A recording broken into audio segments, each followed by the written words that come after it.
La Red Natura 2000 fue creada por la Unión Europea para alcanzar y mantener el estado de conservación favorable de los hábitats y especies de interés comunitario que requieren la protección de sus territorios. Con ese objetivo se crearon las zonas especiales para la protección de las aves y las zonas especiales de conservación, lo que hoy llamamos espacios protegidos Natura 2000. En ellos, la Comisión Europea obliga a los Estados miembros a llevar a cabo dos tareas básicas: elaborar sus planes de gestión y evaluar el estado de conservación de hábitats y especies de interés comunitario. En este tercer vídeo sobre la Red Natura 2000 explicaremos cómo son y cómo se elaboran los planes de gestión de los espacios protegidos Natura 2000 y cómo se evalúa el estado de conservación de hábitats y especies de interés comunitario. La Unión Europea obliga a todos los Estados miembros a elaborar planes de gestión de sus espacios Natura 2000.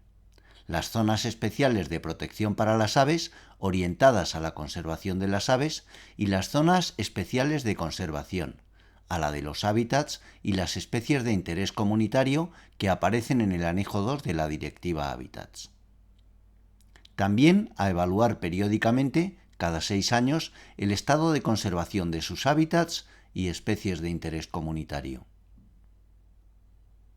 Los planes de gestión de los espacios protegidos Natura 2000 son los documentos técnicos que se elaboran para garantizar que su gestión se orienta a alcanzar y mantener el estado de conservación favorable de los hábitats y especies de interés comunitario por los que fueron declarados. La estructura de un plan de gestión de un territorio, independientemente de su tipo, es siempre la misma en sus aspectos básicos. El primer trabajo es siempre recabar la información que necesitamos tanto sobre el territorio como sobre los valores que tenemos que gestionar, en nuestro caso los hábitats y especies de interés comunitario. Es esencial recoger toda la información que vamos a necesitar para planificar, pero solo esa. Recopilar información innecesaria que luego no se va a utilizar es ineficiente, es perder el tiempo y el dinero.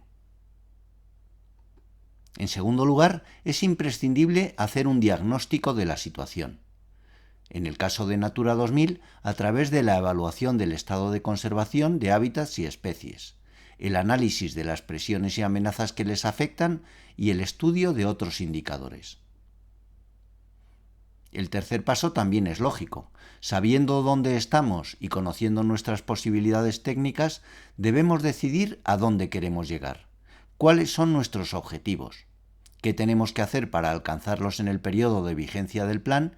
¿Y cuál va a ser el balance económico de la gestión? Y para ello es necesario zonificar previamente el territorio. Finalmente, solo queda poner en práctica lo planificado y llevar a cabo la gestión prevista. Pues bien, en el caso de los espacios protegidos Natura 2000, las primeras directrices sobre estructura y contenido de sus planes de gestión fueron elaboradas por la Comisión Europea en el año 2000. En la imagen se ofrece el enlace con el documento y un resumen de sus principales propuestas.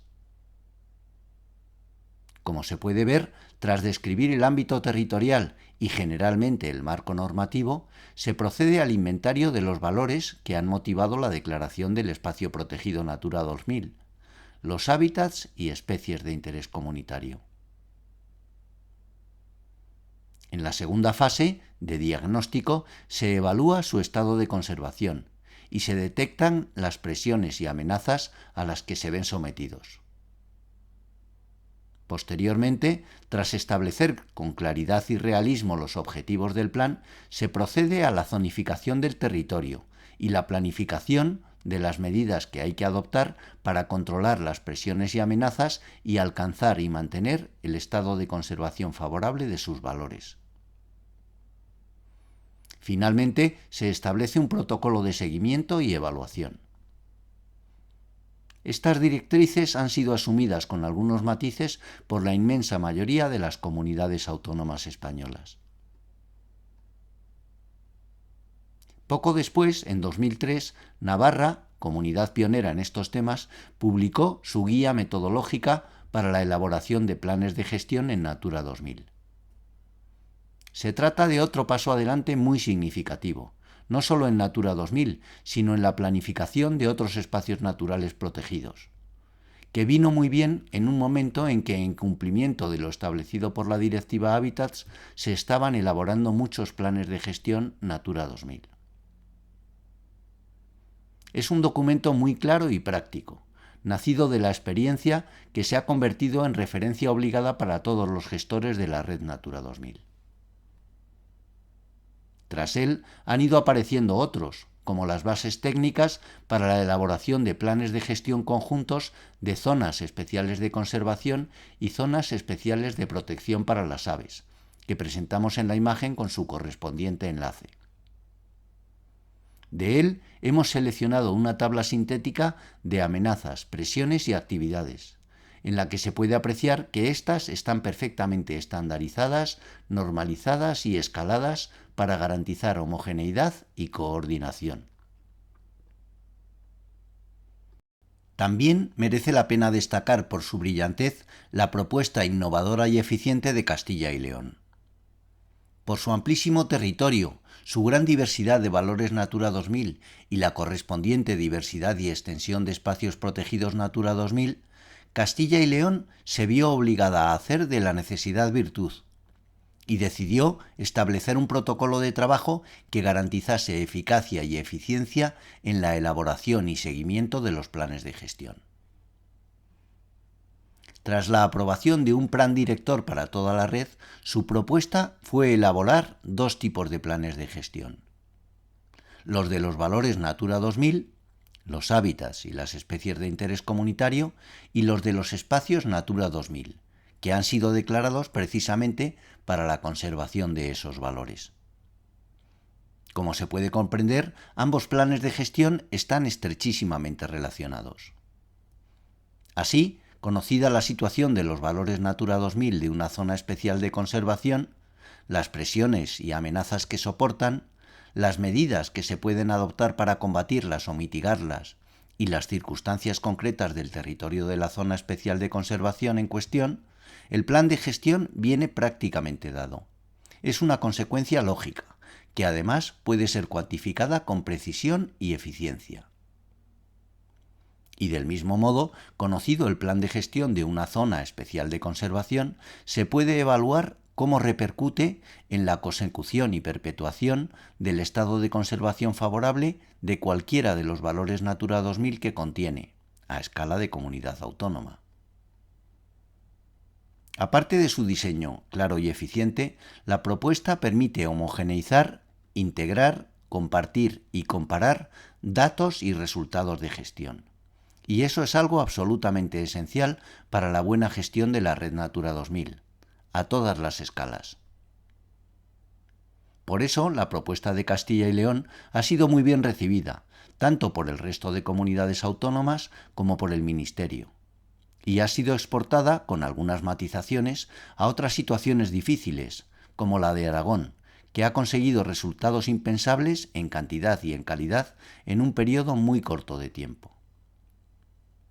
Y para finalizar, presento el enlace con la página web de otra comunidad que creo que también gestiona acertadamente su red Natura 2000, La Rioja. Una última cuestión que conviene destacar con respecto a los planes de gestión es que no basta con que estén bien hechos y alcancen con eficacia y eficiencia sus objetivos. Son trabajos que generan y manejan millones de datos, que deben ser también compartidos y comparados con los que producen otros equipos de la misma administración, de la misma comunidad autónoma, con los de otras comunidades autónomas, con los de la Administración Central, los de otros Estados miembros y la Comisión Europea, y finalmente con los que también genera la comunidad científica internacional. Es pues imprescindible que la terminología, los protocolos de trabajo, las presiones, amenazas y actuaciones estén perfectamente estandarizados y sean homologables, escalables y comparables. Solo así será posible la coordinación y el trabajo integrado, eficaz y eficiente a todas las escalas. Hábitats, especies, espacios Natura 2000, comunidad autónoma, región biogeográfica, Estado miembro y Unión Europea. En este vídeo nos limitaremos a describir brevemente algunos ejemplos de terminologías y protocolos de trabajo. Por ejemplo, los valores Natura 2000, que son los hábitats y especies de interés comunitario que requieren declaración de zona especial de protección para las aves o de zona especial de conservación. Las presiones y amenazas a las que se ven sometidos esos valores, que también reciben esas denominaciones. Las presiones son actuales, del sexenio presente. Las amenazas son futuras, actividades con impactos negativos previsibles en los 2 próximos sexenios. La Comisión Europea pide que se evalúe el efecto de cada presión y amenaza sobre cada valor Natura 2000. En esta imagen se ofrece un pantallazo y el enlace con el catálogo oficial de presiones y amenazas de la Comisión Europea. Y en esta otra, lo mismo, pero para el caso de medidas de conservación. Como se puede apreciar, se trata de catálogos normalizados y escalados a varios niveles, algo imprescindible para garantizar la homogeneidad de los términos que se emplean, para poder compartir datos y para hacer posible el enorme pero imprescindible trabajo de coordinación, depuración de datos, evaluación y mejora continua. En España, por nuestra estructura autonómica, la necesidad de compartir terminología, protocolos de trabajo, catálogos normalizados y procesos de seguimiento y evaluación es vital. Afortunadamente, aunque ha costado mucho, parece que ya se está avanzando por el buen camino y con buen ritmo. Y pasamos a la segunda parte de este vídeo, que se centra en cómo se evalúa el estado de conservación de hábitats y especies de interés comunitario. A ese respecto hay que tener en cuenta al menos 3 cuestiones: los criterios que hay que considerar para hacer esa evaluación, la escala territorial a la que hay que hacerla y los resultados posibles. Con respecto a los criterios, la Directiva Hábitats establece en su artículo 1 los 3 criterios que hay que tener en cuenta, que lógicamente son diferentes para hábitats y especies. Sin embargo, es evidente que con esa mínima descripción no es suficiente para poder tener una idea clara de los métodos y el protocolo de trabajo que hay que seguir. Por eso, la Comisión Europea elaboró unos manuales orientados a desarrollarlos y explicarlos. Luego profundizaremos en todo ello, tanto para hábitats como para especies. Con respecto a la escala territorial, la Directiva Hábitats indica claramente que debe ser la región biogeográfica. Para esa escala están diseñados los 3 criterios. Sin embargo, es obvio que para llegar a ella es necesario trabajar en otras de mayor detalle, desde la tesela de un hábitat de interés comunitario hasta la zona especial de conservación, la comunidad autónoma y la región biogeográfica, integrando datos de varias comunidades autónomas. ¿Qué criterios se pueden utilizar entonces a escala de tesela, zona especial de conservación o comunidad autónoma? Finalmente, los resultados posibles también están estandarizados. Como se puede ver, las posibilidades son 4: favorable, desfavorable inadecuado, desfavorable malo y desconocido. A cada uno se debe llegar de forma objetiva y clara, aplicando los criterios mencionados y mediante una matriz que describiremos más tarde. Cada uno tiene asignado un color, que se utiliza en todos los informes de Natura 2000, como el de hábitats que presentamos en la imagen, que permite ver muy bien la situación global de cada hábitat. Por otra parte, la Comisión, que está muy concienciada con la mejora continua, obliga a los Estados miembros a que, además del resultado, indiquen la tendencia. Es evidente que no es lo mismo tener un estado desfavorable inadecuado viniendo de uno favorable que viniendo de uno desfavorable malo. Los criterios para evaluar el estado de conservación de un hábitat aparecen descritos genéricamente en el artículo 1 de la Directiva Hábitats. El primero es que el área de distribución natural y las superficies comprendidas dentro son estables o se amplían. El segundo, que la estructura y las funciones específicas necesarias para su mantenimiento a largo plazo existen y pueden seguir existiendo. Y el tercero, que las especies típicas tienen un estado de conservación favorable. Como se puede apreciar, son tres criterios razonables, pero a la hora de aplicarlos surgen dudas trascendentales, de fondo. Por ejemplo, ¿cómo se delimita el área de distribución natural? Ese área y las superficies comprendidas dentro deben ser estables o aumentar, pero ¿con respecto a qué valores concretos? ¿Quién decide cuáles son la estructura y las funciones específicas necesarias para el mantenimiento de cada hábitat? Porque son diferentes para cada uno. ¿Cómo se miden? ¿Cómo se establecen las correspondencias entre lo medido y los resultados posibles del estado de conservación? ¿Qué son las especies típicas? ¿Cuáles son las de cada hábitat?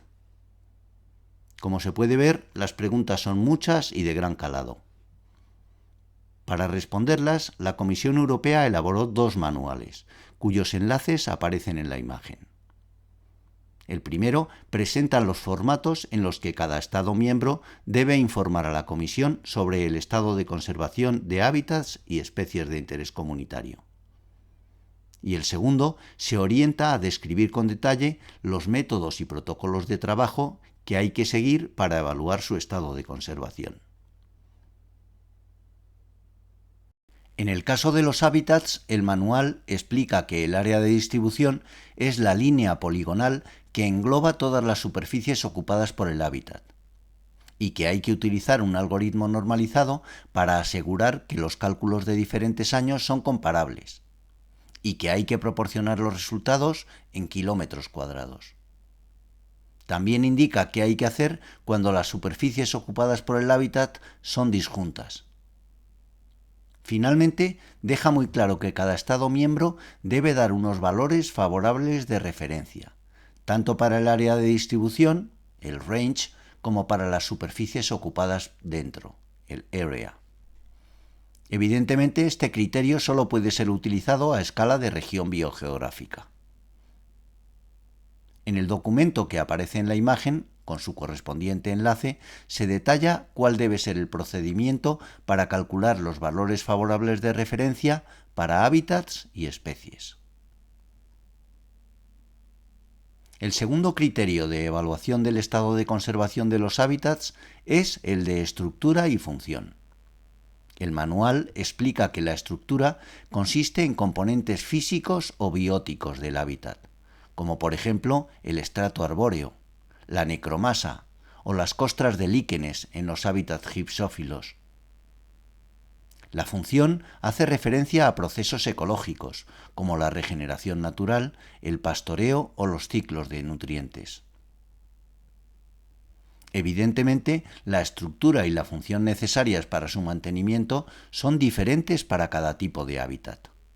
Por eso, las variables y los indicadores para medirlas deben ser seleccionados por especialistas, que también deben describir los métodos de medición y las correspondencias de los datos obtenidos con los resultados de evaluación del hábitat: favorable, desfavorable inadecuado y desfavorable malo. En España, ese proceso ya se realizó en 2009 y aparece publicado en las Bases Ecológicas Preliminares para la conservación de los tipos de hábitat de interés comunitario. En la actualidad, como ya indicamos, Traxatec está finalizando el proceso de revisión de las propuestas metodológicas, que están apareciendo publicadas en la página web del Ministerio. Para finalizar con estructura y función, señalaremos que la medición de los indicadores se hace a escala local, de tesela de hábitat. Por eso, como la evaluación ha de hacerse a escala de región biogeográfica, es necesario escalar, primero a zona especial de conservación, luego a comunidad autónoma y finalmente a región biogeográfica, ponderando los resultados obtenidos en los muestreos. El tercer y último criterio de evaluación del estado de conservación de un hábitat es el de las especies típicas. Y el principal problema es que la directiva no las define. Incluso el manual tampoco lo hace. Simplemente se limita a hacer algunas indicaciones para facilitar su elección. Por ejemplo, que tienen que ser especies muy ligadas al hábitat, aunque no las que se utilizan para describirlo, y tampoco tienen por qué ser exclusivas. Deben ser buenas indicadoras de la calidad del hábitat, sensibles a su variación, porque se emplean precisamente para eso. Y finalmente, deben ser razonablemente abundantes y de detección fácil y barata. También es importante recordar que la directiva dice que el estado de conservación de las especies típicas debe ser favorable. Se entiende que a escala de región biogeográfica. No indica que las especies típicas deban estar presentes en todas las teselas o en todas las zonas especiales de conservación, algo que se ha supuesto erróneamente en muchos casos. Las fichas de bases ecológicas preliminares para la conservación de los tipos de hábitat de interés comunitario eligieron, con mayor o menor acierto, porque no es nada fácil, las especies típicas para cada uno de ellos. No obstante, es algo que convendría revisar. Una vez obtenidos los resultados de los tres criterios, la evaluación del estado de conservación de cada tipo de hábitat se realiza mediante la aplicación de una matriz de evaluación que ofrece el Manual de la Comisión Europea. En él también se indica cómo se ha de hacer la evaluación de las perspectivas de futuro. Para ilustrarlo hemos elegido el ejemplo de los pastos herbáceos basófilos del hábitat de interés comunitario número 6210. Los procedimientos para evaluar el estado de conservación de los hábitats de interés comunitario han sido incorporados también, junto con la experiencia acumulada por sus autores, a numerosas publicaciones españolas, como las que aparecen en la imagen de Castilla y León o las de la Generalitat Valenciana. Los resultados de las evaluaciones se generan cada 6 años. Por el momento están disponibles los de 2012 y 2018, que pueden ser consultados en la página web de la Comisión Europea que se indica en la imagen. En este caso, he seleccionado los resultados de los hábitats del Grupo 6, pastos herbáceos, para la región mediterránea de España. Como se puede ver, la situación es poco halagüeña, aunque creemos que es necesario afinar más, sobre todo en procedimientos y depuración de datos manifiestamente erróneos, como el área de distribución del hábitat 6220, que no puede ser 41 millones de hectáreas. Los criterios para evaluar el estado de conservación de las especies de interés comunitario aparecen descritos genéricamente en el artículo 1 de la Directiva Hábitats. El primero es que los datos de su dinámica poblacional indican que sigue y puede seguir siendo un componente viable de los hábitats a los que pertenece.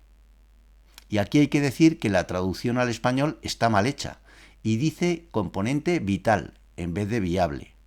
Lo correcto es viable, con alta probabilidad de persistencia a largo plazo. El segundo criterio es que su área de distribución natural no se reduzca ni amenace reducirse. Y el tercero, que exista y probablemente siga existiendo un hábitat de extensión suficiente para mantener sus poblaciones a largo plazo. Y como sucedía con los criterios de los hábitats, en este caso surgen también las dudas trascendentales sobre cómo aplicar esos criterios. Por ejemplo, ¿cómo sabemos cuándo la dinámica poblacional indica que la especie es viable a largo plazo? ¿Cómo sabemos cuál es el área de distribución natural mínima cuya extensión debe mantenerse o ampliarse? ¿Cómo verificamos que va a existir un hábitat suficientemente extenso y de calidad para mantener sus poblaciones a largo plazo? Para resolver esas dudas recurrimos a los manuales que ya presentamos para el caso de los hábitats.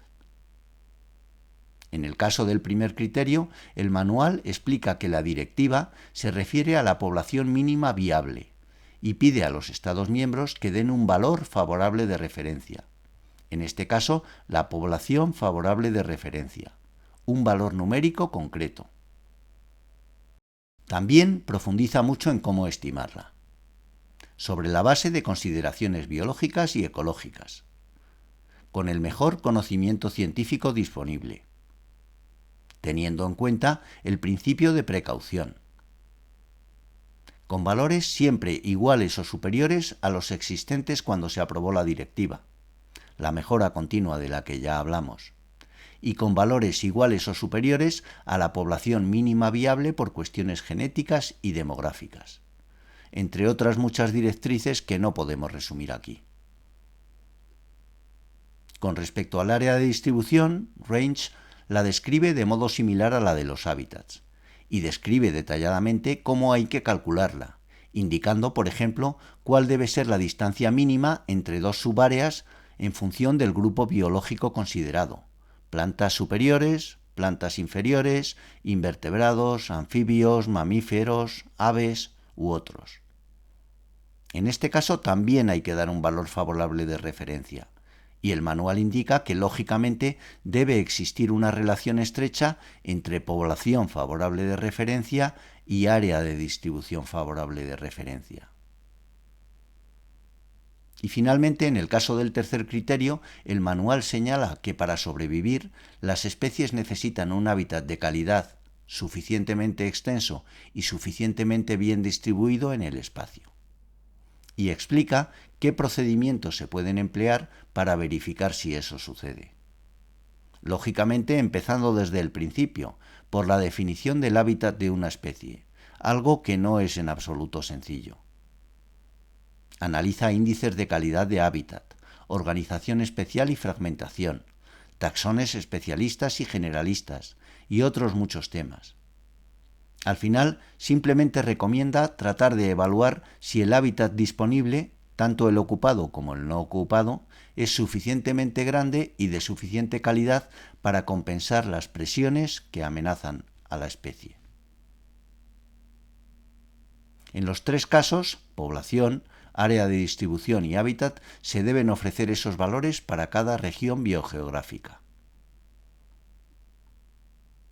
En España, por ejemplo, WWF promovió unas jornadas para tratar de estimar la población y el área de distribución favorable de referencia para el lince ibérico. Algo que se consiguió estimar gracias a la abundante información ecológica, biológica, genética y demográfica existente sobre la especie. En concreto, se estimó la población favorable de referencia en al menos 750 hembras reproductoras, y se concluyó que ya hay hábitat suficiente para albergarla. En otras especies menos emblemáticas y conocidas, y difíciles de muestrear, sobre todo de invertebrados, la situación es muchísimo más compleja. Precisamente por eso, igual que hizo con los hábitats, el Gobierno de España elaboró en 2012 unas bases ecológicas preliminares para la conservación de las especies de interés comunitario en España, y las centró precisamente en el grupo de los invertebrados.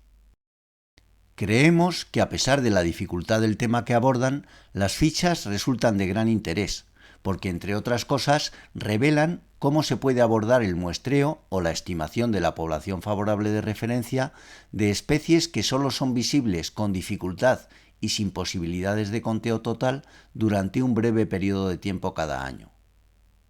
En esos casos, por ejemplo, se puede recurrir a hablar de presencia en cuadrículas del territorio, por ejemplo de 1 kilómetro cuadrado, o árboles o teselas de hábitat con presencia significativa de la especie. También aquí Castilla y León es una referencia imprescindible, porque proporciona información muy valiosa y detallada, basada en su experiencia, sobre los métodos utilizados para evaluar el estado de conservación de especies de flora y fauna, y llevar a cabo su seguimiento, y sobre los resultados obtenidos. En estas imágenes ofrecemos un pantallazo de la página web que alberga esa información y de las portadas de 3 magníficas publicaciones que se pueden descargar de ella. Y como hicimos con el caso de los hábitats, presentamos la página web de la Comisión Europea en la que se pueden encontrar los resultados de las evaluaciones del estado de conservación de las especies de interés comunitario. En este caso, hemos seleccionado el grupo de mamíferos en la región mediterránea de España. Y también, para finalizar, otras dos imágenes de síntesis. La primera refleja la situación del estado de conservación de hábitats y especies de interés comunitario en España en 2012. Como se puede ver, varía mucho de unos grupos a otros. Y es importante destacar que esa situación no indica por el momento si estamos haciendo las cosas bien o mal, porque no sabemos de qué situación veníamos. Lo esencial, como indica la Comisión Europea, es ir mejorando cada 6 años. Y para asegurarlo, es imprescindible que los métodos de trabajo sean homogéneos y comparables. Solo así conseguiremos que los resultados sean robustos y estadísticamente significativos. Y para finalizar, una pequeña reflexión. Es evidente que la cantidad de datos que hay que recoger para evaluar el estado de conservación de hábitats y especies de interés comunitario es inmensa y que las administraciones no disponen ni de personal, ni de medios, ni de presupuesto para encargarse de todo. ¿Cómo se consigue entonces cumplir con esa obligación que nos impone la Unión Europea? La respuesta es que en muy buena medida se hace a través de lo que se llama ciencia ciudadana, canalizada por las sociedades científicas y, lógicamente, avalada por los correspondientes filtros que aseguren su calidad. Y siempre coordinada y apoyada en la medida de lo posible por las administraciones. En la imagen se puede apreciar la magnitud de esa colaboración, que es espectacular en algunos grupos, como las aves, las mariposas o los hongos.